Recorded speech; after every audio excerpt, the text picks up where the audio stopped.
News 18 India. मुद्दा गर्म हो रहा है। महाराष्ट्र के मराठवाड़ा के जालना जिले से बड़ी संख्या में समर्थकों को लेकर मराठा नेता मनोज जारंगे पाटिल ने मुंबई की तरफ कूच कर दिया है। हजारों की संख्या में लोग पुणे पहुंचे। मनोज जारंगे पाटिल की अगुवाई में 20 जनवरी को जालना से निकले हैं और मुंबई के रास्ते में कल तक मुंबई पहुंचने की संभावना है। तो मुंबई कूच कर रहे हैं मराठा आरक्षण के आंदोलनकारी और ये चिंता की बात है। दरअसल मनोज जारंगे पाटिल की अगुवाई में मराठा आंदोलन जो है वो अब तेजी से आगे बढ़ रहा है। मुंबई कूच करने वाले हैं, तो ऐसे में मराठा आरक्षण पर आंदोलन जारी है। सियासत तो इस पर हो रही है, लेकिन जैसे ही मराठा आरक्षण के आंदोलनकारी पुणे पहुंचे हैं, हलचल तेज हो चुकी है क्योंकि मुंबई कूच कर रहे हैं। ऐसे में किसी भी वक्त मुंबई पहुंच सकते हैं। कुछ घंटों का इंतजार और उसके बाद क्या तस्वीर निकल करके उभरती है। लेकिन जो ये तस्वीर है ये सत्ता पक्ष की चिंता को बढ़ा रही है। आप देखिए कि किस तरीके से जो महाराष्ट्र में मराठा आबादी है वो 33% है और सरकारी नौकरियों और शैक्षणिक संस्थानों में जो ये आरक्षण की मांग कर रहे हैं, अब आप देखिए कि कैसे ये लोग मुंबई कूच कर रहे हैं, मुंबई की तरफ बढ़ रहे हैं। पुणे ये लोग पहुंच चुके हैं और ऐसे में जो 33% आबादी है ये जीत हार का मादा रखती है। इसी वजह से अब आगे तस्वीर क्या निकलती है ये देखना होगा, क्योंकि जो आंदोलन जो शुरू हुआ है कैसे मुंबई तक ये पहुंचने वाला है। दरअसल 20 जनवरी 2024 को सुबह 9 बजे जालना के आंतरवाली सारस्ती से शुरुआत हुई थी, जो बीड के कोलगांव में भोजन के लिए रुकी।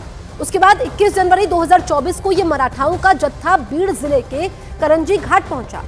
22 जनवरी 2024 को हजारों लोगों की ये भीड़ पुणे के राजनांदगांव पहुंची और 23 जनवरी 2024 को पुणे के चंदन नगर पहुंचे। उसके बाद 24 जनवरी 2024 लोनावला पहुंचे। 25 जनवरी 2024 को नवी मुंबई के पनवेल, 26 जनवरी 2024 को मुंबई के आजाद मैदान पहुंच सकते हैं। यानी कि कल आजाद मैदान में इतनी बड़ी तादाद में जब लोग पहुंचेंगे तो उसके बाद क्या रुख रहता है, क्या फैसला यहां पर राज्य सरकार करती है ये देखना होगा। मराठा आंदोलनकारियों की क्या मांग है ये आपको बताते हैं। महाराष्ट्र में मराठा आबादी 33% है। इनमें 90 से 95% भूमिहीन किसान है। सरकारी नौकरियों और शैक्षणिक संस्थानों में ओबीसी में आरक्षण की मांग कर रहे हैं। कुंभी समाज में राज्य के मराठाओं को शामिल करने की ये लोग मांग कर रहे हैं। मराठा को सिर्फ कुंभी में आरक्षण मिलता है, अब कुंभी समाज को राज्य में ओबीसी का दर्जा मिला हुआ है। तो यही इनकी मांगे हैं, जिसको लेकर के अब सियासत भी वहां पर चरम पर है। दरअसल आरक्षण पर महाराष्ट्र सरकार क्या कह रही है ये भी आपको बताते हैं। सीएम एकनाथ शिंदे की अध्यक्षता में 1 नवंबर 2023 को सर्वदलीय बैठक भी हुई थी। इस बैठक में सभी दलों ने मराठा समुदाय को आरक्षण मिलने पर सहमति जता दी थी। राज्य पिछड़ा आयोग एक सर्वे कर रहा है। शिंदे सरकार अभी आकलन कर रही है कि पिछड़ेपन के आधार पर आरक्षण दे सकते हैं या फिर नहीं दे सकते हैं। ये पता लगाया जा रहा है कि मराठा समाज के लोग सामाजिक, आर्थिक और शैक्षणिक रूप से कितने पिछड़े हैं। मराठा आरक्षण को सुप्रीम कोर्ट ने असंवैधानिक बता दिया था। ऐसे में अब यहाँ पर जो ये समिति बनाई गई है ये पूरा आकलन कर रही है। तो एक बार फिर से शुरू हो चुका है मराठा आंदोलन। लगातार बड़ी संख्या में लोग आगे बढ़ते जा रहे हैं, कूच कर रहे हैं मुंबई की तरफ और इसी से जुड़ी तस्वीरें भी अब सामने आ रही हैं। वो तस्वीरें आपको दिखाते हैं कि कैसे बड़ी संख्या में जो मराठा समाज के लोग हैं वो आगे बढ़ रहे हैं।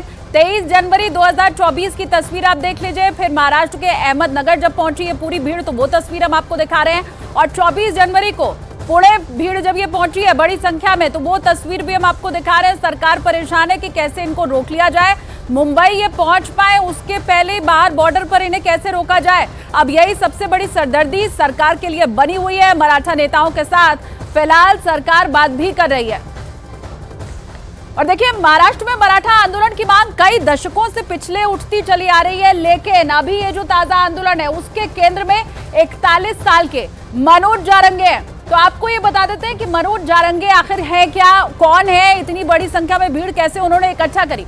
देखिए महाराष्ट्र के बीड के रहने वाले हैं मनोज जारंगे और काम की अगर इनके बात करें, एक होटल में ये काम करते हैं, लेकिन कद इतना बड़ा है। 12वीं क्लास में रहते हुए पढ़ाई मनोज जारंगे ने छोड़ दी थी। 2011 से मराठा आंदोलन के लिए लगातार मुहिम ये चला रहे हैं। मराठा समुदाय के लिए शिवबा संगठन इनकी तरफ से बनाया गया, जो लगातार मराठाओं को कैसे आंदोलन मिले इसके लिए काम कर रहा है। इसके अलावा अपनी जमीन तक इन्होंने बेच दी इसी मराठा आंदोलन के लिए, ऐसा ये दावा करते रहे हैं।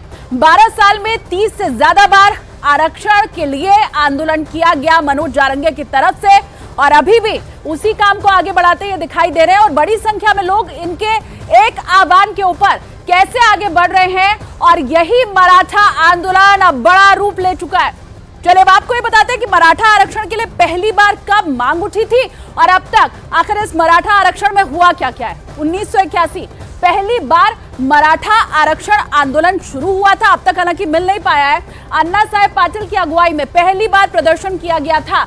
2014 में 16% आरक्षण के लिए अध्यादेश बाकायदा ले आया गया। 2018 में कानून बनाकर मराठा समुदाय को 16% आरक्षण की बात आई। फिर 2019 में मराठा आरक्षण के संवैधानिक वैधता बरकरार बॉम्बे हाईकोर्ट की तरफ से रखी गई।